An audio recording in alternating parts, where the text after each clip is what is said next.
It's time for Respect the Process, a short chat about commercial filmmaking. Here's your host, Director Jordan Brady. Well, thank you, Helen. Listeners, it is January 12th, 2025, but we know that really doesn't matter. What matters is my guest today is James Keblas. And James and I, we're doing what's called a Simulpod. We recorded a conversation. He's putting it on his Crossing the Axis podcast, and you're listening right now to Respect the Process. I wanted to keep James's intro that he did of me on his show because it was just so flattering. But I thought, no, I'll spare you. So I'll talk nicely about James. This is a guy that helps the commercial production community. He works with production companies to turn them into high-performance growth engines. He aligns the marketing, the sales, the delivery into one connected system. And we talk about all that. And you should check out Crossing the Axis podcast. I listen to it, and I've gleaned quite a bit. And he focuses a lot on the client side, a lot of direct to brand. Like I may call this episode, what was I going to call it, Helen? Did you write them down? Put them up on the screen. Direct to brand, biz dev breakthroughs with Keblas and Brady. That would be good for the Simulpod. Another one, direct to brand, the biz dev power play with James Keblas. That's a pretty good title. We may go with that one, Helen. And a couple of knowledge nuggets. He talks about productizing your services. Treat your creative offerings with a clear packaged product offering and very transparent pricing that will attract qualified leads and vet out the tire kickers. That's a quote right there. I'm going to let you listen. This is free knowledge. I do want to tell you that he has, in addition to the podcast, a YouTube series. It's called Booked Solid, and it's a no bullshit guide to winning better work. And I listened to it on our road trip up to Sedona, vis-a-vis the car. So I didn't see his graphs and his pretty face. I just heard the material. And he charges companies an arm and a leg to do this, but it's free on the YouTube. There you go. Speaking of not free, Commercial Directing Bootcamp. Oh my goodness. We have 3 spots left. January 24th. That's a week from this Saturday. And I am proud to announce that Dominique Nieves, I'm going to play it, Helen. I hear I'm going to play her name. Dominique Nieves. Dominique Nieves. She doesn't really hit the V like I do. I love that name. It doesn't roll off the tongue for me, but when I get it right, wow. Dominique is a fantastic, talented filmmaker who applied for the Filmmaker Diversity Award, sponsored by True Gent, and she will be coming to boot camp January 24th. And I'm excited to meet her. We've chatted. She expressed her passion for brand films and commercials. She has her own production company. I'm just super excited, especially in a time when DEI is poo-pooed by the current administration. Just know that your old friend Jordan here, True Gent, and Commercial Directing Film School all support voices from underrepresented populations. And I can't wait to see and share the work that Dominique makes. So it's January 24th, 3 spots left. It will sell out. Whew, you know what? Let's get to this Simulpod with James. Helen, cue up the tape. Welcome, listeners, and thank you for tuning in to the show. This episode of Crossing the Axis is attempting to tackle 2 subjects, winning the work and doing the work. As we know, one of the hardest parts of running a production company or creative business is winning the work. Sales, marketing, business development, all the stuff that happens before the job even exists. But too often, it's a frustrating process for people because it feels like chasing or persuasion or pressure or spam. So for one part of this conversation, we're going to talk about how to change that, how to move from chasing leads to attracting them. But that's only half the story, because once you win the work, the real pressure starts, doing the work. And to help me wrangle this subject is my guest, Jordan Brady. From managing clients to navigating notes to leveling up creative, Jordan will share his experience on how to build a reputation as someone who delivers great work and is worth every penny. Jordan has been directing in the commercial production world for a long time and also runs a commercial production company in LA called True Gent. And every time I run into someone who knows Jordan, I hear the same thing: great director, great collaborator, and a great human being. He's also damn funny, which you can verify by listening to his long-running and wildly successful podcast, Respect the Process, where he kind of digs into the realities of directing and creativity and kind of surviving in this business. So, since Jordan and I both host a podcast, we decided to have a little fun and to try something different. And we're calling it a Simulpod. Simulpod. One shared conversation that lives on two podcasts. And this is how it's going to work. We're going to take turns asking each other questions. Jordan is going to talk to me about winning the work in my biz dev video series called Booked Solid and kind of the thinking that's behind that. And then I'll ask Jordan about doing the work, basically getting a glimpse of the curriculum at the commercial directing film school in LA, which he runs. Okay, I think that covers the setup. Great setup. Yeah, welcome to the show. Anything you would add here for this Simulpod? James, first of all, thank you for doing this. And I love Crossing the Axis, your podcast. And at first, I just got to, do some people think it's about the supernatural or like transitioning out of this body into another? How'd you come up with that title? I inherited the podcast, actually. So there was a guy that had the podcast and I loved it. It was real, like nuts and bolts of commercial production world. And he was using as marketing to do this tech product that he was doing around production management called Pipeline, and the business failed and he was going to take down the podcast and just cancel it. And I was like, oh, Max, you can't do that. It's so good. Like, it's a really important contributor to the conversation. And he said, do you want it? And I was like, oh, God, yeah. Okay, let's do this. It'll be like the Daily Show where, like the handoff from one host to another. And I'll take it for a while and I'll own it. And then I'll give it to someone down the road or something like that.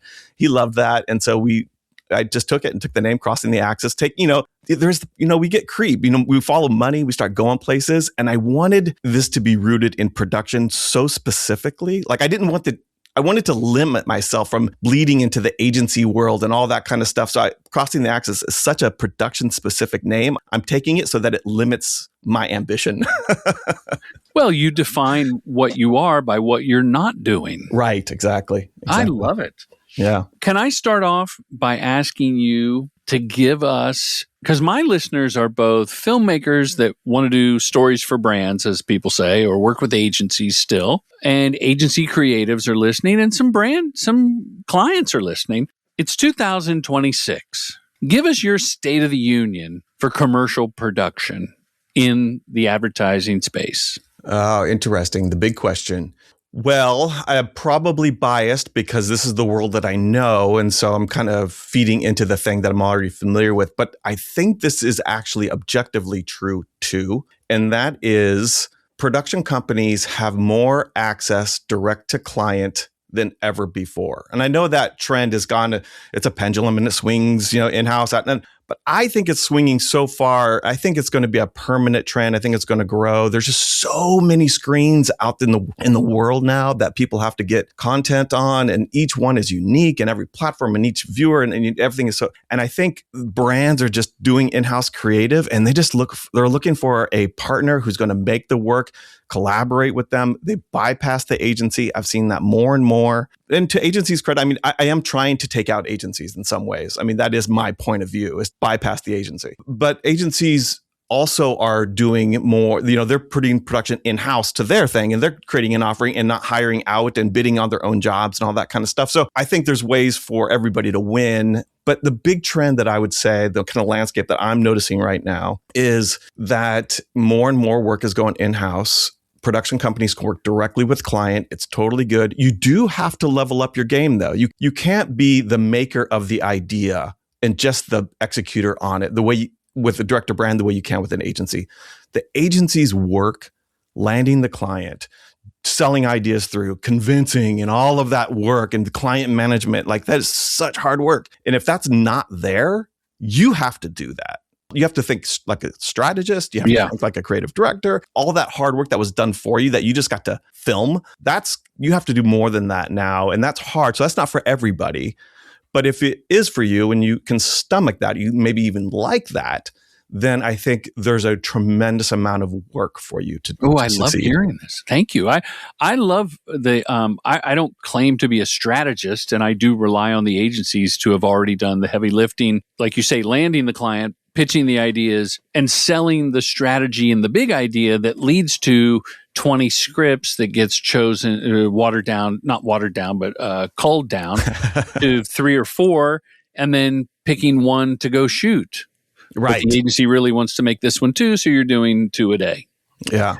And a follow-up to that is I've been around long enough to see the pendulum swing back and forth. And I remember I was just talking about this with someone that in 2000 and something, 20 years ago, if you did client direct, you'll never work for Goodby. Oh, right. Right. And that was enough to scare directors and production companies. Right. But now the gloves are off, baby. And I tell agencies, like, you should do that in-house. Why don't you have Bobby and Chanel do the social thing on the piggyback on our shoot, and we'll help them. We'll set a little thing over to the side, and if you want us to crank it out, we will, but they're more than capable. So I believe this is poke holes in this theory. The reason that client direct is more prevalent now is the tools and the means of production have been demystified even beyond 10 years ago when agencies started. Now clients are savvy to seeing how things are done. There's so much behind the scenes and whatnot. And they go, well, we can just buy a camera and make a little studio in the basement like the agency did to piss off the production companies 5 years ago. I would say I see a little different than that, in that I think what you said is true, but I think what's even more true is that clients are looking at agencies and going, oh, we have enough tools to think through the idea, to come up with the logic, especially with AI. AI is so fantastic as a strategist. It's like having 10 PhD strategists on your team. So you could really understand what your customer, what your product is, how it relates to the customer, the competition, the marketplace, all of that stuff that agencies used to do and played such an important role.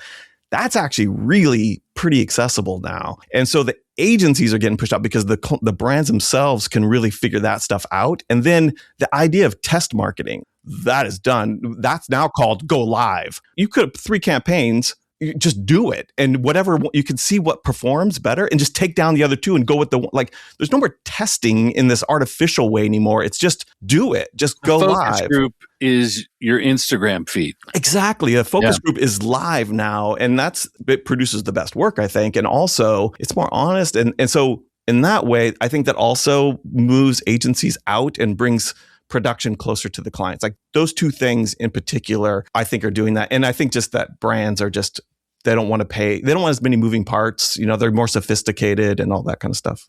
And last thing on this topic from my end, and you feel free to ask or chime in. This is a Simulpod, James. I know. I'm ready. We can do anything. I think that, and maybe this is just I'm waking up to this, but it seems that a lot of people on the brand side have agency experience. Yes, that's true. That is more so than before, than 10 years ago. I think that's 100%. Yeah, very good insight. Yeah. So let me ask you this then. Where do you get most of your work? Is it from agencies or from brands? Where's your trend? This is what's so great about this Simulpod is I don't have a tried and true system. It seems like a lot of luck. Yeah. But the honest answer is repeat business or a friend of a repeat business. Mm-hmm. That the long tail win has been like a sexually transmitted disease. Your name gets thrown around and someone calls and gives you a shot. Relationships. And, I have reps at TrueGent, and I would say the majority of the work does come from a rep has heard about a project. But often the rep will even go, you were recommended by so-and-so. It wasn't like my reel cut through the clutter of the 400 directors. It was someone put my reel at the top because they heard good things. Right. So just being collaborative, being a good person, hopefully, and ultimately doing the work. I'm always telling newer filmmakers, you'll get hired again if the spot turned out great and maybe the shoot wasn't, a party with a piñata. But if you have a party with a piñata and you were the funniest or you were the nicest and you had parfait and caviar, but the spot didn't turn out well, you'll never work with them again. I don't think you can be an asshole. Like when I got into the business, we were on they were on the way out, but there were still a lot of healthy egos, and it was a rite of passage to be, as a creative, to be locked in the porta potty by the director, that kind of shit. Like that would never fly now. But I would say, my reel is what gets me the work, and someone passing my name along. Well, one of the things I want to talk about with you is the idea of building your reel, because you have been saying this for decades now. I mean, almost, you've been doing this for so long, and your books and your point of view just taps right into what I think is important on how to make money and get business. But before I do that, what I want to ask you in the big picture point of view is, so you run this thing called Commercial Directing Film School. You've been doing this for a long time. You can learn more at commercialdirectingfilmschool.com. Well played, my friend. And that's in LA. And the thing that I want to know from you is, what's one of the things that you used to teach that was really important, but isn't important now? And what's the thing that you teach now that you didn't even think of back when you first started it? Wow, that's a great question. Thank you. So I did the first commercial directing boot camp in, I think it was like September of 2015. Okay. So over 10 years ago. Yeah. And some things have come and gone. What I never thought of in 2015 that became a thing probably 7-8 years ago was really try to get an in-house directing gig at an ad agency, because you won't get the big jobs because they'll go, you're the kid from down the hall, but you'll get your 10,000 hours. You'll get your reps in at the gym. You'll get these assignments. Devin, grab a camera. Sally, get a microphone. We're going to shoot a commercial and you're going to direct it. Right? So similar to, I guess what I haven't thought of that I will be teaching, I don't know when this comes out, but January 24th, I have a boot camp in LA. And I will be telling them, work on the brand side, because the brands now have an in-house production company. Yeah. Which, given the fact that we both agree that kind of the holy grail is that direct to brand for a production company. Yeah. That's an existential threat, kind of, that brands, Walmart opened a studio last year. I know. Yeah. So when I was a stand-up comedian, you would make fun of people that were Walmart greeters, a senior that got a retirement job just greeting people at Walmart. Now you could be a Walmart director. Right. And I'm saying that with reverence. I understand. That's the truth. I mean, there's no more purity test anymore. And we're all trying to make a living. We're all trying to make money. And the way I see it is like, I think there's a hang up a little bit about working directly with brands because of a brand like Walmart with not a great rep. But my point of view is all brands suck. I don't care about the brand. I don't care about the product. In fact, you shouldn't care. You should have an objective point of view as an artist, as a maker of something, regardless of what it is. Treat it with complete objectivity and shoot it and make great work, and care about the people that you're working with, the client. That's how I kind of get by. I don't care about selling product and all these big corporations that, I can't stand. I can't stand kind of any of them. I don't put judgment on any of that. I save my judgment for the people I work with, the clients, and what they're going through, and try to help them, and then making my own reputation, like that kind of stuff. And it's just a product, just like anything else. And I think this idea of sellout, this idea of purity, I hope it's gone. It's certainly gone for me. I would sell Ozempic to bulimics if the budget was right and the script was good. Well, that's the thing. We're trying to make money, right? Yeah. We're all trying to make a living making our thing, and we might have other personal ambitions beyond just the client-driven work, and that's fine. You want to make enough money to do that and get along and not worry about, if you can make the rent. And I think that we all are going through that, and so we just do client work. It's fine. Like it pays the bills. It's good money. Like let's make it happen. You miss the buffer that the agency plays. And like you said, you have to have a stomach for it or a desire to do a little more hand-holding. How many people have gone through your commercial directing film school? Well, if you count the online master classes, and I license them to the Filmmakers Academy. It's the same price. It's like you can buy a MacBook Air at Best Buy or the Apple Store. It's the same. Yeah, right. But if you get it through commercialdirectingfilmschool.com, you get a free consultation call with yours truly. Whereas if you get it through the Filmmakers Academy, you don't. But they have so many great courses at the Filmmakers Academy. If you count all the people that did online with me, with them, and then boot camp for 10 years, we're coming up on our 5th year of the retreat, probably about 4,500 to 5,000 people. Boot camp now, I only take 10 filmmakers. For a while, it was 20. And then I started 15. I went to 20. I did one at 25, and it just was less personable. And my bandwidth was not able to handle it.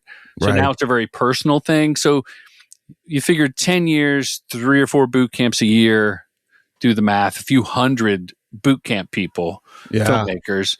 And some have gone on to direct big campaigns, to like sign with production companies, start their own companies.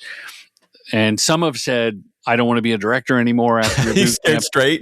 Yeah, well, and they said, thank you. I had a script supervisor who said, she goes, I've always wanted to direct, and I ended up being a script supervisor, and I always see the director. I'm sitting there with the director. You walk away and you come back, and I want to know what's said in that village. So at boot camp, she learned, she goes, I don't want to be a director anymore. Right. I don't want to I'd rather sit and get paid and do my job. When I think of the commercial directing film school, I'm only thinking of the boot camp, but you keep talking about the other curriculum and things like that too. So what's all the parts? So the online courses, which were born out of the pandemic and not be able to gather as group. So there's commercial directing masterclass, which is kind of a primer to the boot camp. It's my philosophy, develop your real relationships and make revenue. And if you get those 3 R's and you do it right, you get the 4th R, repeat business. Reputation is kind of the 5th R. That's an amalgam of that. And that comes with the call. Then everybody wants to shadow me. Can I shadow you someday?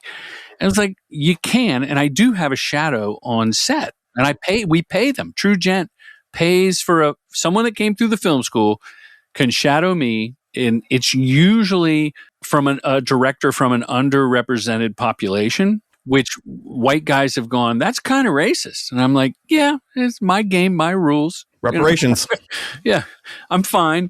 But my son is a wonderful director and DP in his own right. Grew up on set, Ben Brady. And Ben followed me on like a 4-day shoot and then another 2-day shoot. And he's literally right by my shoulder with a camera. So he's there when we're framing the shot, when I go talk to the actors, and when I go to Video Village. So it's the 3-ring circus of the crew, the actors, and the Video Village. And if you're shadowing me, if the agency's cool and the client's right, it's got to be the right vibe.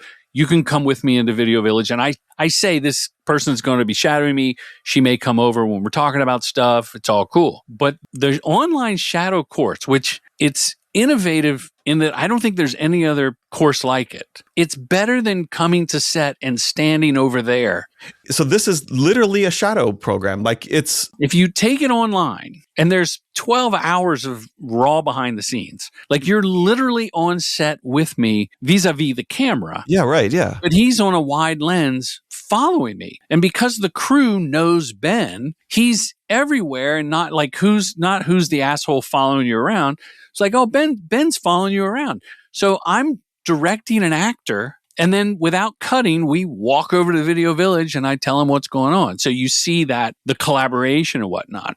Oh my goodness, that is so good. I didn't know that you had that part of this. It's funny for a person who makes their living doing advertising. It's a hard thing to advertise. Why? Just because it's such, you've decidedly made this podcast, Crossing the Axis, a niche. Right. And the film school, when you call it commercial directing film school, you're limiting. Like, I don't have a documentary class. I don't have episodic television or narrative. And my lovely wife, who's much smarter than I, is like, you got to branch out if you want to expand. And I'm like, but I don't want to scale. I don't care. I want to help those that want to do this one thing called commercial directing. So those online courses exist. There's a how to pitch class. There's in how to pitch, you see an actual recorded Zoom, and you see where I won the job.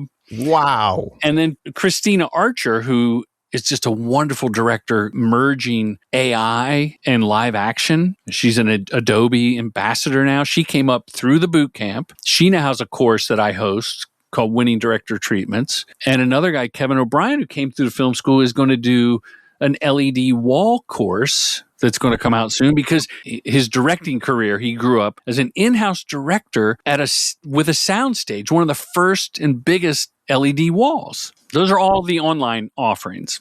I'm so glad that we're tackling this. First of all, this is brilliant. I have not seen anything like this before. My favorite kind of learning and teaching is showing people, not saying it, but showing it. That's what I've tried to do with my series as well. And so I just love that you're doing it, taking that approach. The Shadow program is brilliant. So is this a subscription service? Do you pay a monthly and then you're constantly giving new content, or is it? No, it's many, many modules in each course. Some are like a minute, 15 seconds, and some are 17 minutes. And the average is probably 7 to 12 minutes. And you just go through them, and you can download scripts and watch them. You can watch the spot, and you see my notes scribbled.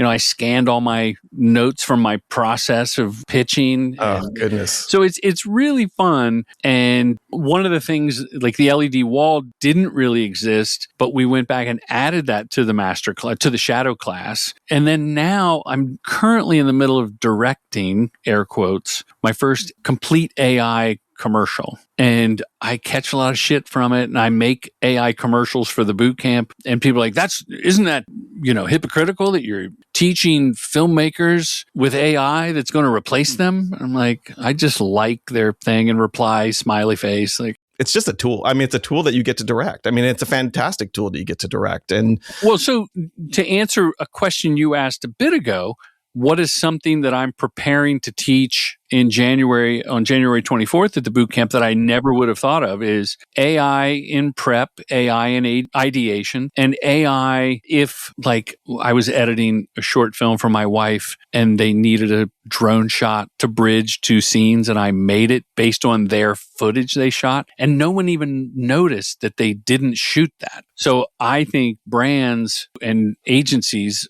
are making spots like this, some with negative feedback, like McDonald's. It's going to come around to where you're like, Christina Archer just did a thing. She put a LinkedIn post where she shoots her own assets and then does the AI wizardry. And it's a combo. It's effortlessly flowing. And if you do more fantastical work, like I do comedy dialogue, right? If I did, people floating through giant parfaits, getting drunk off sugar, and they're woo, and they're on the moon, then AI, it's going to be like CG, it's going to be like animation, it's going to be its own thing that people accept. So I will be talking about how to use AI tools, but here's the bottom line at bootcamp. What's the same from 2015 to 2026? Leadership, point of view, collaboration. If you don't have a point of view, you're not going to get hired. Doesn't matter if you're going to animate or AI it or go out and cast people. You have to have a point of view on the tone of the commercial, regardless of the means of production. And why. Yeah. And you have to be collaborative or really, really great. Yeah. Yeah, right. You better be so good that people can overlook that other part. Yeah, right. You reminded me of something I learned from one of our colleagues in the business, Jillian Gibbs, who's a fantastic client side and written books on production and just such a great person. She said this to me and it's really stuck. And she said, in the future, there's going to be two worlds in commercial advertising.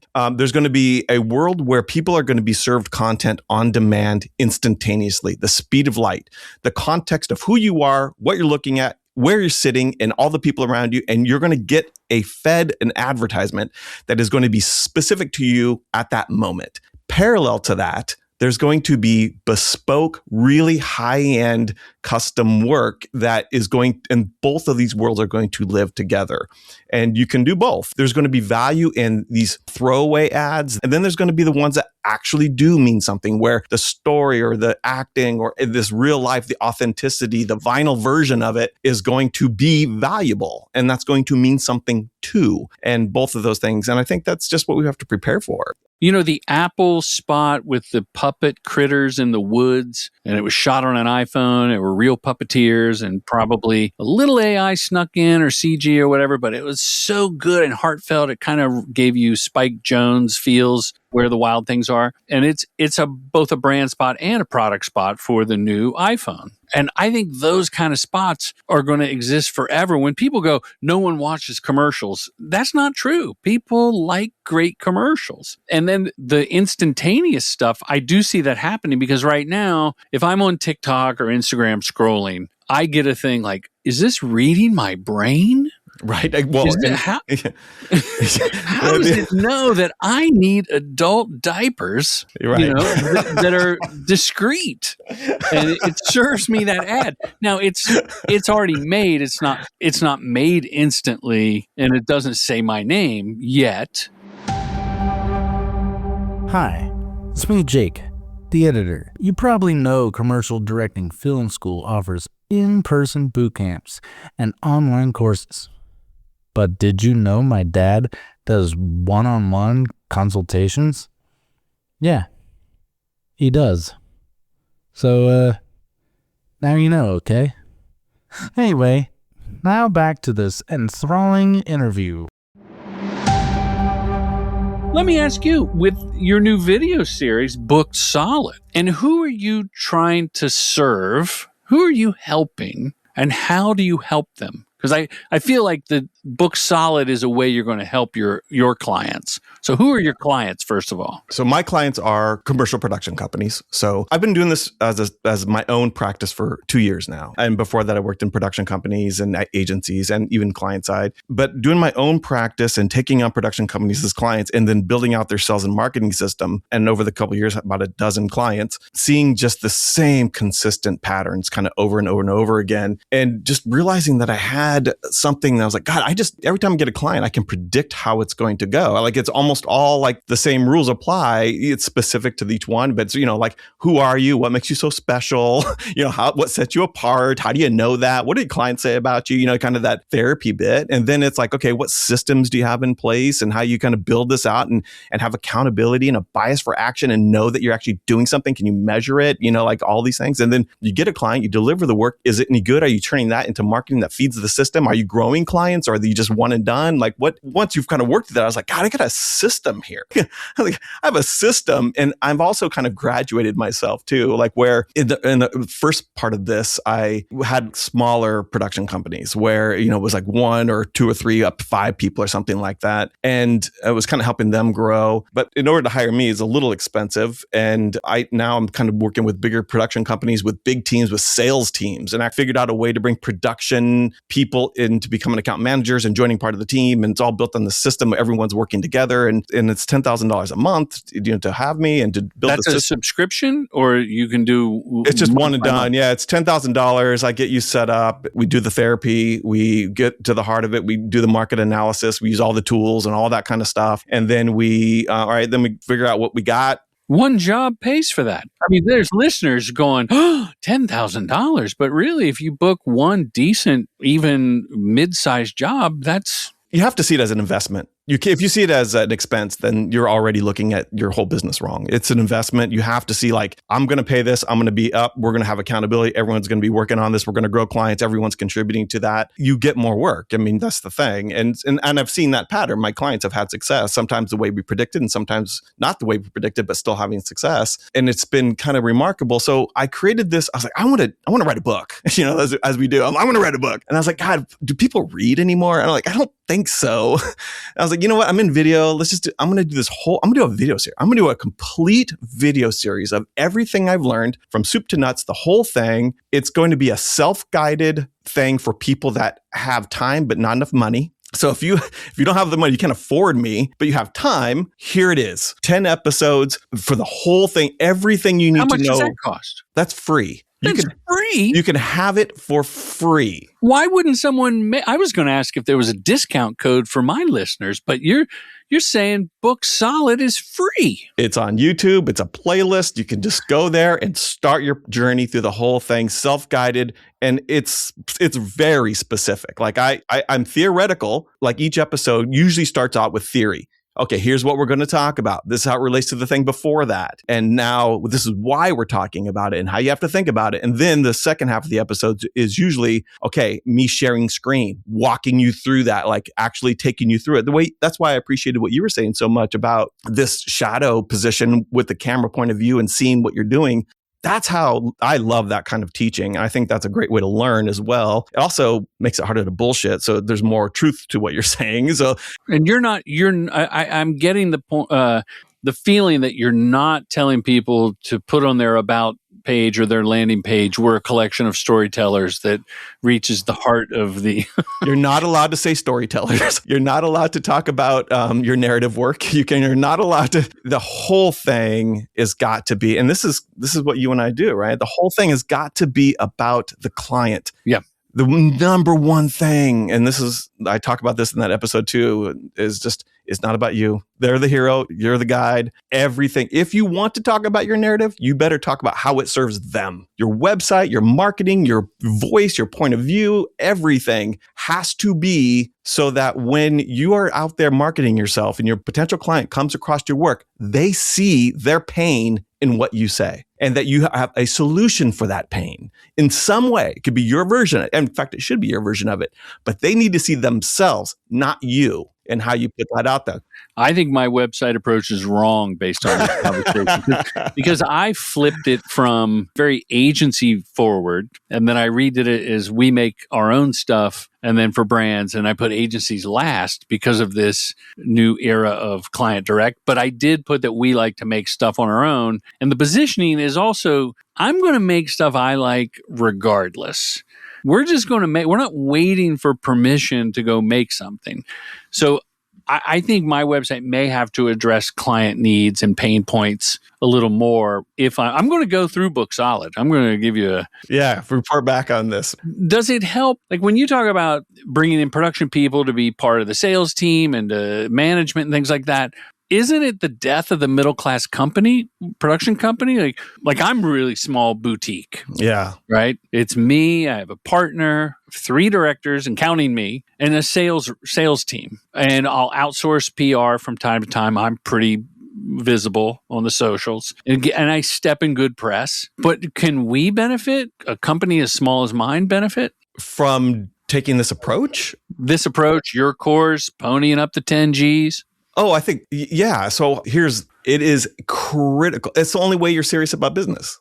If you're not doing this, then you are a director, not a business owner. Yes. Ooh. I hate to be so crass about it, but that's the truth. Like rip the Band-Aid off, baby. Yeah. So what about this? Where does James stand on websites, directors with their own companies or a collection of directors, right? A production company, and they have the pieces and prices on there. They got the small, medium, large, the bronze, silver, gold, like $79,000. You get this content for a month. I love it. Tell us why. My whole thing is about productizing your work. There's this belief like we're a creative agency, so therefore we don't have a product. Everything is, no, you do have product. Every company, every business has a product. And you can still stray from it. If you got a board from an agency, old school way, and they saw on your website, well, we want the $79,000 commercial. You can go, well, you have the elephant parade, so we can't. That's going to be $179,000. Demystifying all of those things up front. So a client, first of all, it makes you seem like a more honest broker, and also it starts a conversation and it vets people out. So why would you want to waste your time talking to somebody who can't afford you anyway? Like vet them out, but like vet them away from you so your time's not wasted. So you're only attracting. That's my whole principle of this whole thing.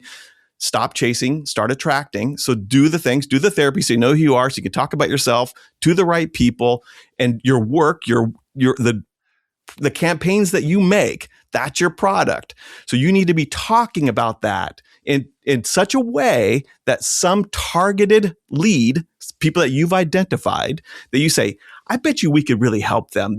I see what they're doing and it's not as good as what I could do. Let me take this work that I did recently. I'm going to turn it into some content, or I'm going to talk about it in such a way. I'm going to put it out there, and then I'm going to share that with them. I'm going to go, hey, I was thinking about what you're doing here. We just did this thing. I bet it could work for you. Not sure. There's, a lot of things I don't know about you, but if you think check this out. And if you think it's interesting, hit me back and we'll jump on a call. That's attracting, and bringing people in based on your work. So productizing and putting prices on your website, that's you getting good at productizing. If you can do that with some great, and always have options, by the way. I had no idea you were going to answer that way. Because I think sometimes you want to be the cool, and this is the filmmaker attitude. You want to be the cool director. I don't have pieces and prices on my website. If you're going for the mysterious route, I talk about this in my series. If you decide that you're going to be the mysterious kind of marketing person, like you better be so good that other people are talking about you. That's the only way that works. What chapter is that?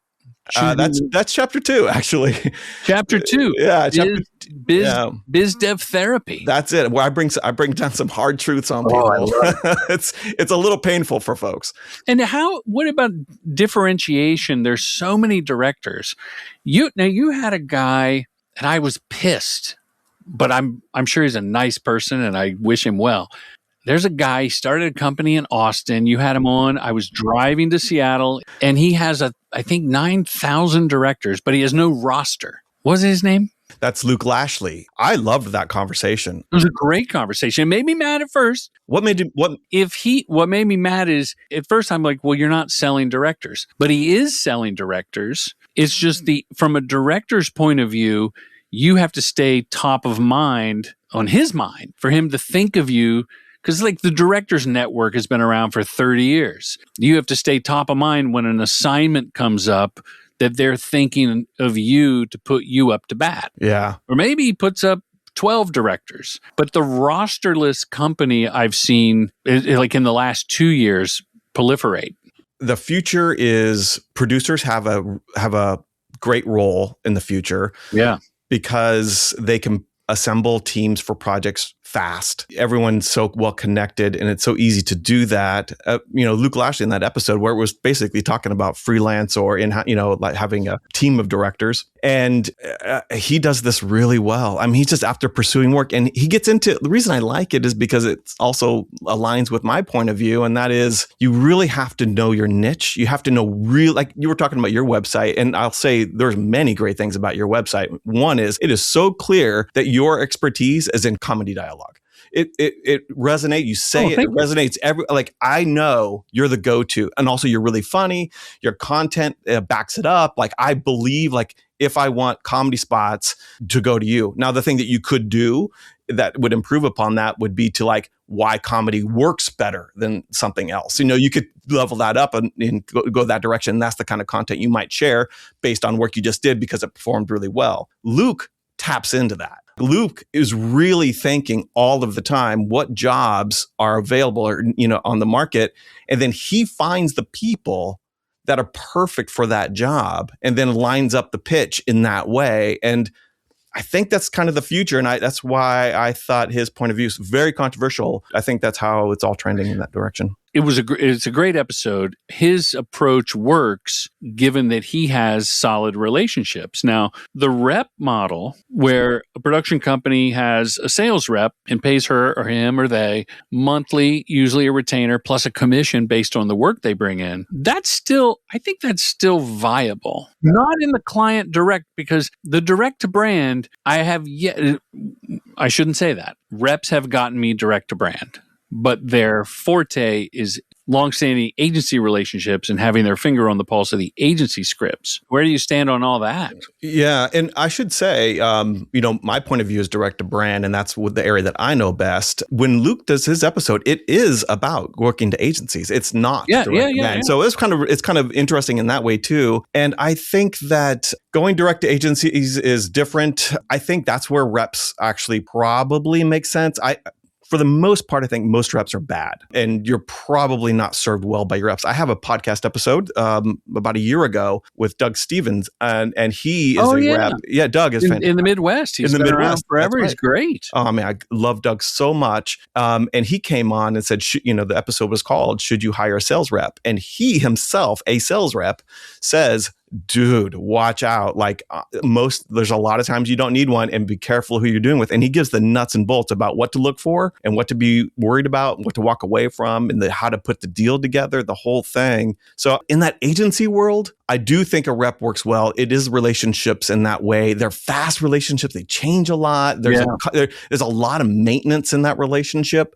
Whereas direct to brands, I think it isn't quite so busy and fast in that way. And so you can do it without a rep, with you yourself or your team, your producers. If you hire salespeople, can manage that direct to brand really well. And if you do it through marketing, like I prescribe, marketing your work and putting it out there and sharing and adding value, never, ever, ever, ever ask for work without a conversation with someone. Like, it's so presumptuous. The things that I see, people are like, they're pitching their stuff and they're like, hey, you should hire us. And they don't even know you. Like, you give them reason to even have a conversation with you. That's good for them, not you. And then maybe you can work into that. I agree. There are people that show up in my feed, and I'm sure they're well-intended, but they talk about, how to do cold outreach. The number one sales biz dev work you could do, the number one by far, is growing the clients you currently have. Like that's like grow clients. I do have a episode in my in the series about Book Solid on YouTube. Thank you, Keblas.com. But it's about how to turn producers into account managers, how to think like account managers. It's all learnings from Jenny Plant, who's a fantastic account management coach. She has a great program. Highly recommend her. I've had clients go through her program. I know Jenny. I mean, it is smart stuff. How to grow clients. That's the first thing you should do. Well, I told you about Prof G, his online courses, right? His brand sprints. And I'm in the courses with people from around the world, like cohorts of a few hundred from, India, Japan, the former Soviet Union, communist bloc countries, Europeans, Brazilians. And I think there were some Meta and Google teams that were paid to do these courses. And they said the same thing. He said spend, and I twisted this into boot camp.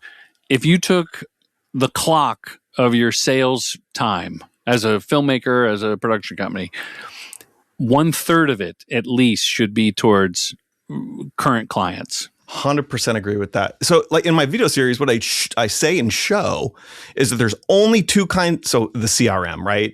You have a CRM. It could be any CRM. In my video series, I use Copper. I like Copper. It meets you where you are. There's a whole reason why I get into that. That's their slogan? Meet you where you are? Or you just made that up? I just made that up because that's... I think we got to get the Copper people on the phone. So you'll see me in Copper, the CRM, and there's a pipeline. There's 5 pipelines, but there's one called the development pipeline. And that's where there's only 2 kinds of people that can live in that: clients and leads. And when you make the work and the work is done, those clients go back into the development pipeline as clients. Meanwhile, you got new ones coming in as leads, and they have different functions. And what I make, and all of this is in the series, so I'm not saying anything that you have to find me for. You go to the episode, you'll see how it works in the episode called Development Pipeline. And you'll see that I make the cards, these cards, you have a board, right, with your sales pipelines and your engagement and all this kind of stuff.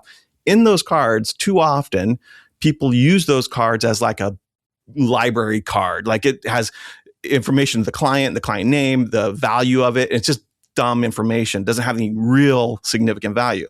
I try to turn them into instruction manuals. So I create custom fields into those cards that tells you, prompts you to answer the questions about how that will then take that card and move it to the next stage in that pipeline, and then eventually to the next pipeline to land the deal. And every single card has instructions that you need to answer and to do in order to move these things along. Nothing sits. Everything has got a bias for action. How does this move along? Action step. action step, and it's in the cards. And the reason I bring that up is because I have one for when you have clients. So in the client section of the card in the development pipeline, there's all of these prompts that say, what kind of relationship do you have with this client, and be honest about it. And if it's a 1 or 2 or 3 or 4, then do this 1, 2, 3, 4, and then then do this. So there's a very specific formula for that in the cards. It's like a system. It's a system. It's the book solid system. But if I throw down my 10 G's, you're going to help me with clients I already have. You're going to go ask me like, who you worked with in the last 5 years. That'll always be where you start. Always, because that's the most important. But where I spend my energy, which is on the more challenging part, I wouldn't say harder, it's just challenging because it's just there's so many people that do it bad that no one likes to do it at all. And that is getting leads, the new stuff. That's my favorite thing to do. That's the hardest. I know it's the hardest. That's the problem I addressed. That's fundamentally, the whole series is about really identifying, positioning, all that basic stuff, and in growing the clients and having a system and having collaboration among the team. But the thing that I really, really do that really is the pain point for almost every company is going after new work, leads, bringing in new people. Tease us, because a friend of mine just started. It's like a AI bot that is an aggregate of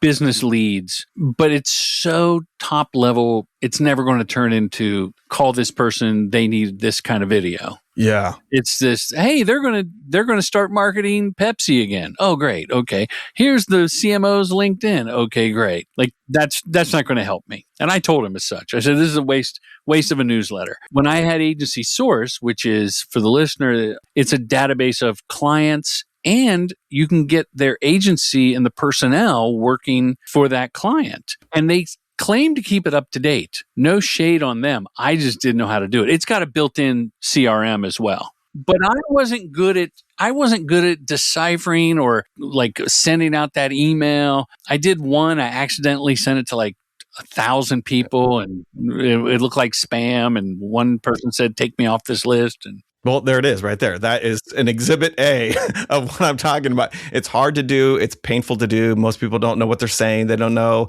if the audience is right. It just feels awful. And so I try to create a system where it's honestly just targeted marketing. So it's people that you think you might be able to help for some reason. Remember, they don't know you and you don't know them, but for some reason, you believe you might be able to help them. In the card, we identify why you think you might be able to help them. Right.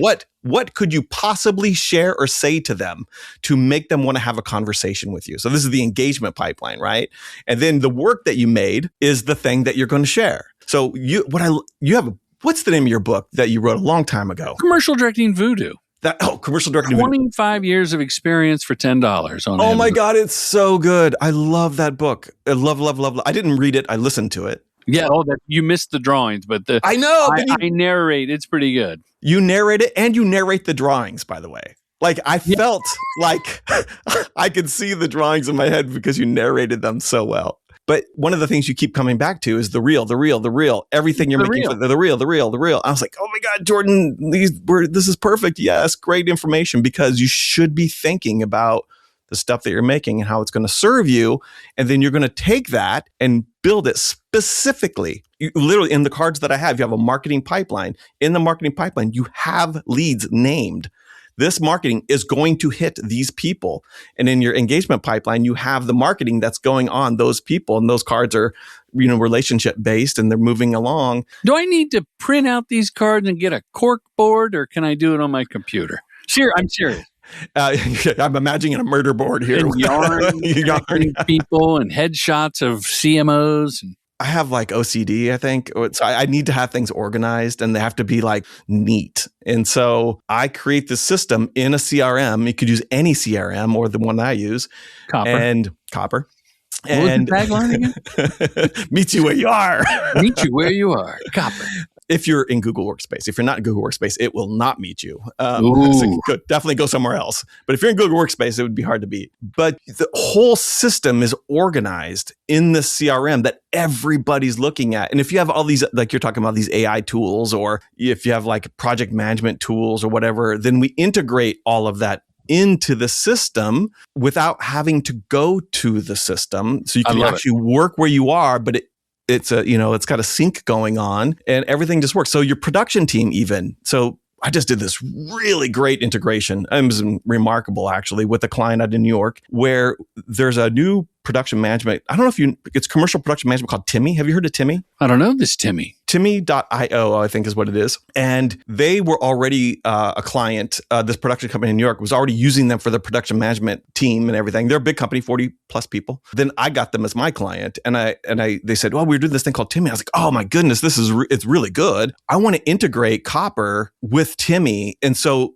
the production people can inform the CRM without ever having to go to it. And the business people can see what's going on in production, what's over budget, what's at what stage, without ever having to go to Timmy. And they were into it. So we built it and I got the Timmy and it's actually a tool that you can you can get for free rather on the Copper marketplace now for this integration. Copper liked it so much they created this thing. So that's in my video series too. So, and then now what happens is your producers and your delivery team, they see the business development going on. They've seen the journey of this client and how they got here. And then they start caring more. Context for the next job with them or how to apply that to a like-minded client. And then the instruction manuals are in those cards. So they know they have to be thinking about growing these clients. So they start acting like account managers. So then they're getting more money that way. So that's the system. That's the murder board done in organized digital CRM. Now, James, the last couple years, I've had higher margins running TrueGent, doing more things on the job, and even some of the jobs have been lower budget than before, but the profits have been higher. And I tell myself it's because of this white-gloved service. Like there's some extenuating circumstances, but we wrapped a little less than a month ago, and we're still dealing with some post issues on this job I did in the second week of December. And today, the creative director, who's a dear friend, said, I just really appreciate that you're always here for these calls. We're dealing with the effects. We're dealing with the post. We had to change an edit for a reason. And I'm like, well, I want to be accessible. So with the film school, I want to be an accessible mentor. You take a course, you can text me a question, or we can jump on a phone before you pitch. I want to be an accessible mentor. With TrueGent, and I have a question that I'm leading to, I like being there from start to finish, and accessible and a leader from hopefully pre-production as part of the creative team at your agency or brand. And I'm going to follow it through. So when we package the post, I'm there with all I see. I'm on every email. I'm seeing the comment. I'm seeing the change the client requested. I know where it is on the hard drive. I pop it in. So it's that kind of true gentlemanly service. My question is that enough of a differentiator in this sea of directors that are all the same? Given they like the real, is that shepherding the whole project? Is that enough to set me apart as a company or as a director? No.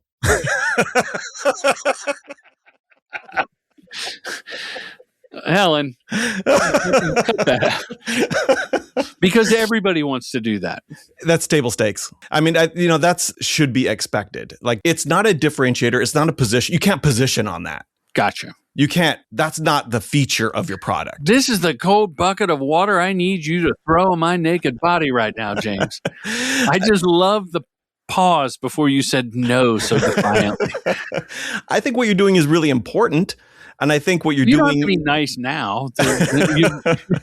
When you put the arrow in, it hurts. Just yank it out. You don't have to twist it as you pull it out.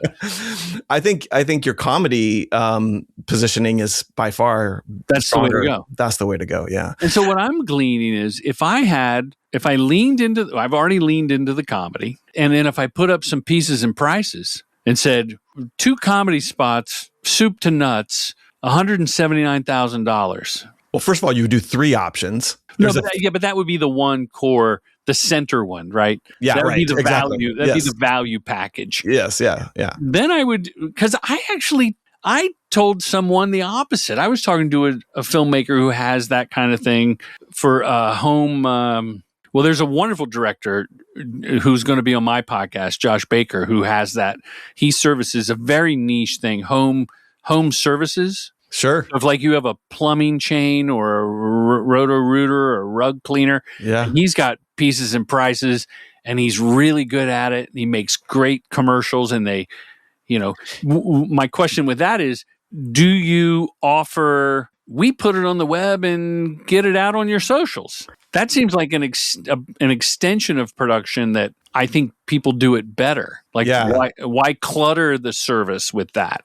These add-ons. Yeah, partnerships are fantastic in that way. Let me explain why positioning yourself as the white glove customer service experience isn't enough. Sucks. Why it sucks. It isn't enough. Clients want to pay for performance. They want work. They want to know the marketing works.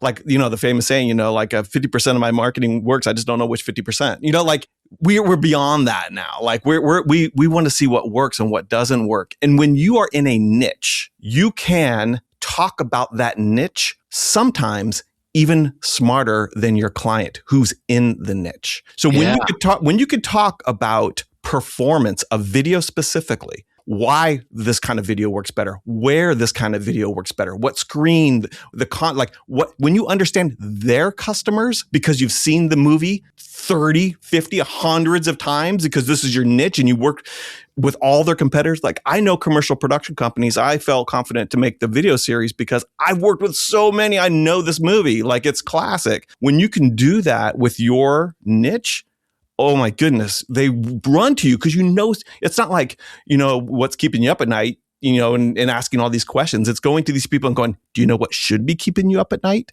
I know something. And you scare the shit out of them and they have to talk to you because you know something that they don't. And then you can engage them. Getting a conversation is the hardest part. Get that conversation going, unpack what their needs are, what their pain is, and where their goals are. And then talk to them in some intelligent way based on your deep knowledge of experience in this one area, their customers. Knowing how to do that, that's marketing. And the best part about all of it, and it might be what you experience too with margins, you could charge more because you know something they don't. You can make something perform better. And that's when your margins go up. So you're so dialed in your niche of comedy and you've done such a great job of showing your work. And I think your white glove service and you're always there and making clients feel like your money well spent you do that in a lot of ways with your conversations. I think it's serving you well. And that's probably why your margins are going up because you just know something in your money well spent. Well, thank you. But I do see the way you explained it. It is a hard thing to sell if someone doesn't know you. And we are aligned in that, with filmmakers, I preach, put yourself in a box. Yeah, I know. As a filmmaker, to make yourself easier to sell. So in the agency sales rep model, if you're a kids director and you have a reel of 7 spots, all with great kid performances, then the rep knows what they're selling. The agency knows what they're buying. They can show your reel to the client going, we found the expert at children. Now, she also shoots penguins, but we don't have any penguins. And they don't show the penguin spot. It's just this kid's reel. So if I take a step back, what I'm hearing is a production company is similar. Not that look, Hungry Man is a comedy shop. They also have people that do pretty pictures and narrative storytelling and lifestyle and docu-style and blah, blah, blah. But I think they kind of, maybe that's not the right example because they're a brand that people are coming to, like a legacy brand in production companies almost. But a newer production company or a struggling one can reinvent by putting themselves in a box and saying to the world, this is my box. It's counterintuitive. It somehow defies physics. I don't know how to explain it. But the more you niche down, I actually go through this in my video series too. I have this client who was like, I found him and he had this company that was kind of branding and video and creative and like it was kind of everything for everybody. And then we niched this thing down so far where he went from like that to video, and then video for corporate social responsibility. And from there went in and all the way down to ocean health. Wow, that is specific. That's the path we went on. Yeah. We got down in every single step we took further in, more opportunities revealed themselves, not less. It's the weirdest thing. Like I don't know if you like, I'm a forager. I go get, like mushrooms and stuff like that. And I'm out in the woods and you'll be looking around and you'll see you're like, oh, I don't see anything else. So you see a mushroom on the ground and then you're like, oh my God, there's a mushroom right here. And you get it and you're like, oh, I found one. And then you just look around and all of a sudden there's just hundreds of them around you and you never saw them before.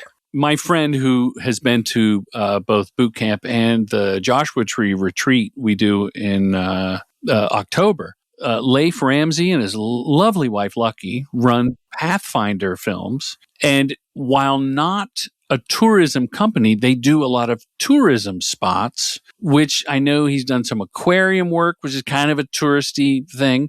And I think they do own that niche. And they're a small production company in Chattanooga, Tennessee, kicking ass, doing great work. Because you can talk to them. You could go to potential clients who you don't know. And you could, first of all, you could create marketing based on something you just did that served, that performed, or was super interesting, or a tale of caution, or whatever it might be. There's a gazillion ways to slice and dice it, but you put it out there and you're thinking about who this might be. You're like, oh, I'm going to do this to the tourism board of California or something like that. You make it with them in mind. And then once you've made it, you share it with them and you talk about how they could perform based on what you did. And here's the example, and everything's real. And they're going to call you. They're going to go, oh, this is really, thank you for sharing that. I feel smart. Who are you? We should talk. What do you do?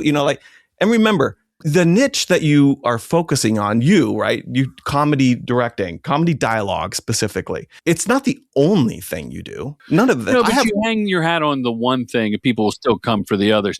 I did a sales video, like a marketing thing. You tell me what you think of this one.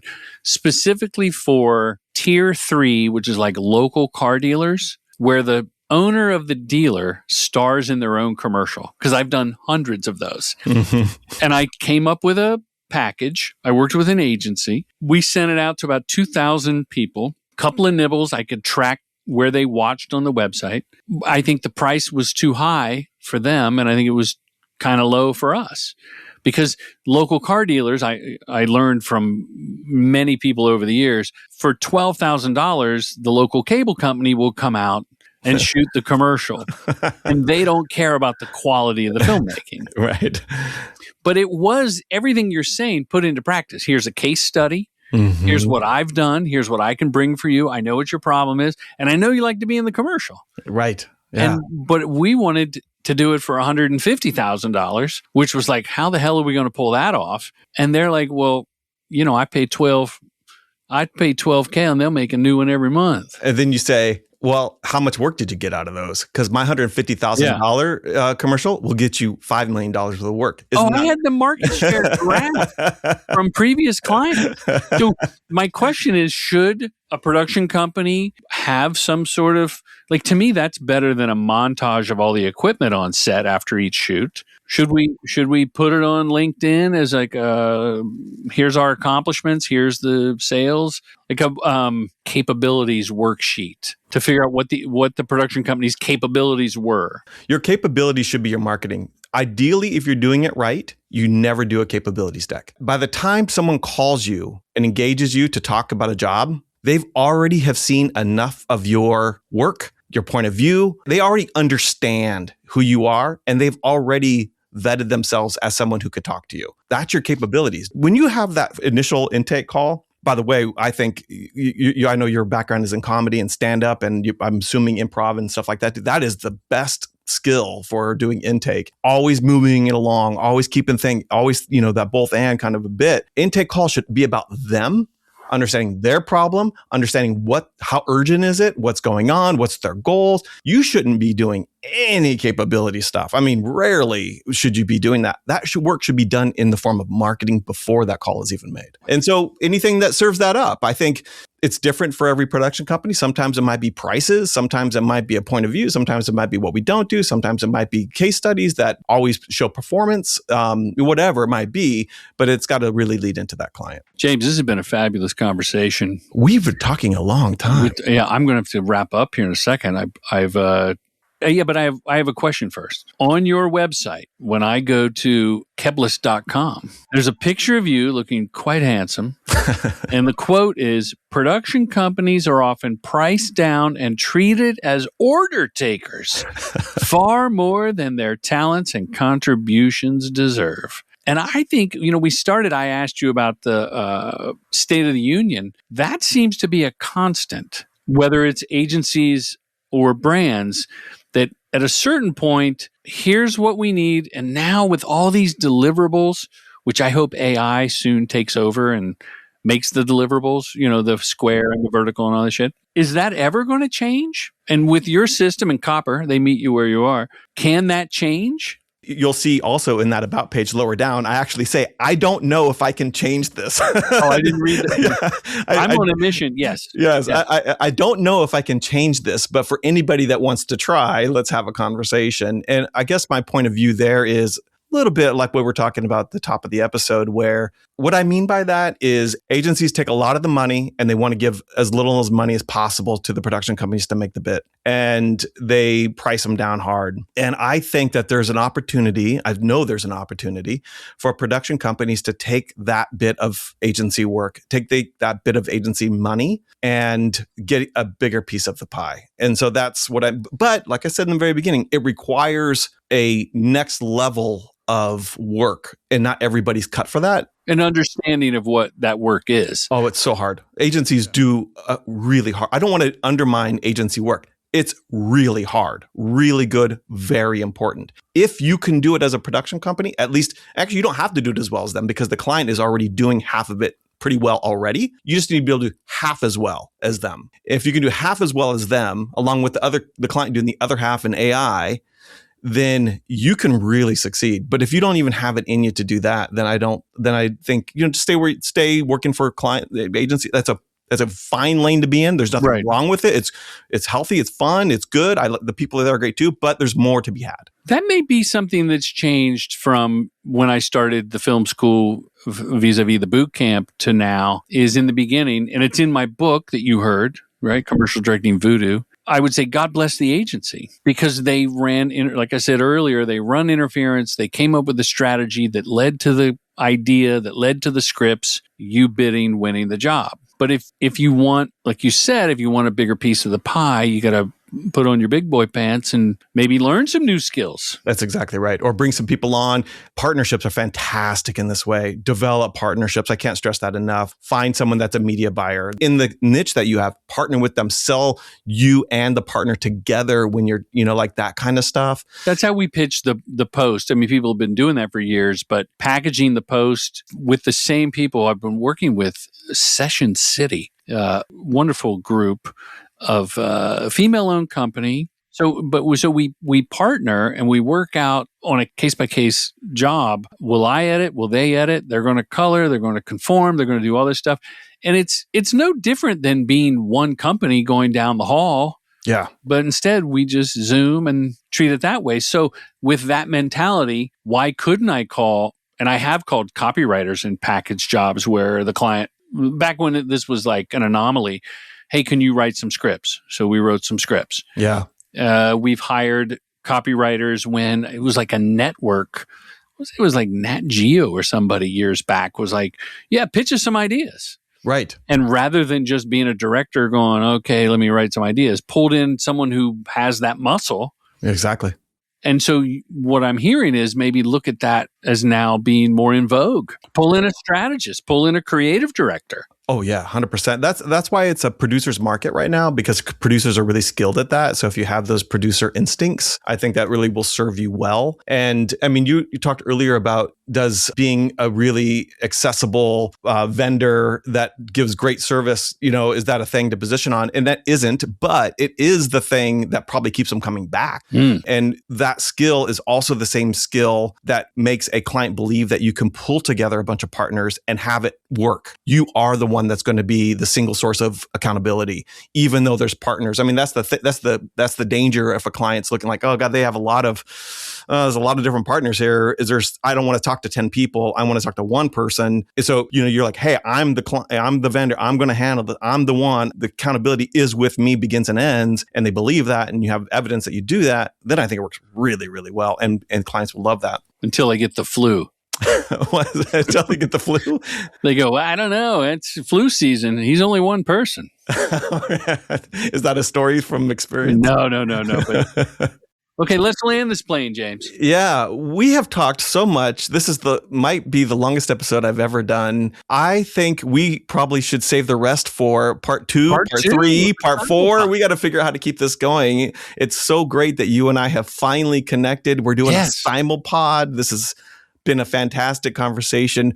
any parting words that you need people to know about being a good director? And like, what's the thing that you want every person that goes through your program to just take away? What's the number one?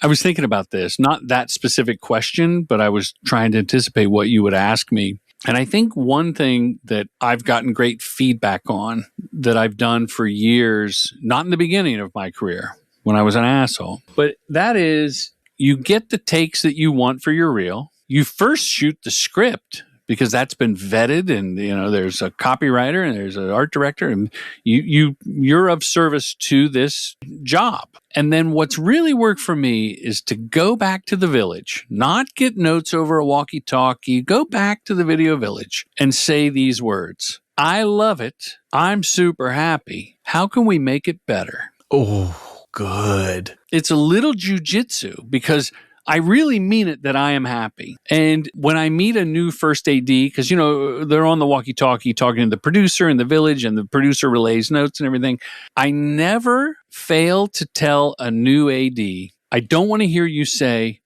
what do you guys think? We're happy. What do you guys think? Say these words. Jordan's really happy. Like, say my name to them because they hired me and they trust me. I had a client one time say, are you happy with what we're getting? And I go, yeah, this is really funny. He goes, okay, good, because I don't know comedy. Right. Like he didn't care. Like you had said, if they want to know that you've seen this movie before. So I tell the AD, say, Jordan's really happy. And they go, yeah, we can move on. Now, if we're late, because I'm usually an hour behind going into lunch, we just move to the next shot. But if there's like a pause or, well, we're thinking, we're discussing, we're watching playback, I just walk back and go, the take before the last one was perfect. That'll be in the movie. That'll be in the commercial. The last one, I was just playing around, not the best one. The third one, we all laughed, but that was just because it's different. Like, be super honest, like truth serum, because bullshitting them isn't going to work for you or them in the edit. So the phrase is I like take whatever, was the winner. I'm super happy. How can we make it better? And they'll either go, no, you're right, let's move on. Or someone will go, can we try this? And then you go, sure, let's try it. Maybe it's great. And when it's great, it's a win for the team. Like, hey, that was, you may have just plus this shoot. Oh my goodness, Jordan, this has been such a fantastic conversation. And I love that we're doing the Simulpod. And you have so many great listeners and they already know you so well, but I hope somehow I've uncovered something for them about you that they didn't know and that they just see what a valuable asset you are to this business. No, thank you. They know I'm wearing diapers. They don't know that. When my listeners at jordanbrady.com or Apple Podcasts or Spotify, whatever, when they click on your name, James, should it take them to the Book Solid Biz Dev series on YouTube? Should it take them to Keblas.com? I think it should take them directly to the playlist on YouTube. Just go right to it. Everything. I love it. You don't need my website. Everything you need is right there, starting with episode 1. Just go in there. If there's something that you have questions about, you want to talk about, you want to get more information, you want someone to help you, then go to my website. But go to the YouTube playlist first. Put that in there. I love it. Hey, thanks again for having me on Crossing the Axis, where we talk to people in the afterlife. Thank you for having me on Respect the Process. Yeah. Okay, man. Have a good day. I can't wait to get great feedback from everybody. Right on. Thanks, man. Bye. Commercial Directing Film School's mission is to help filmmakers direct commercials professionally. With online courses and in-person boot camps, we demystify the process to get you to the next level, all taught by your accessible mentor, filmmaker Jordan Brady. True Gentleman Industries. We make commercials.